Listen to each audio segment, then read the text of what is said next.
Guys, welcome to HardReset.Info channel. Today I have iPad 9 generation and I want to show you how to add remove magnification to this device.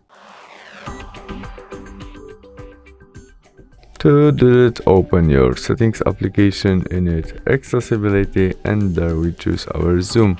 We must turn on it and there we have instruction how to use it.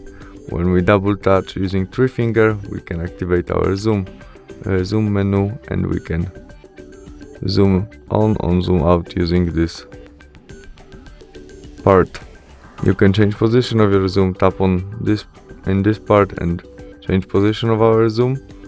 When you move using 3 finger, we can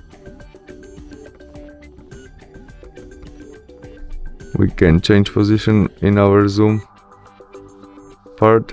When you double touch using 3 finger, we can turn off or turn on it. And that's all. Thanks for watching. Bye.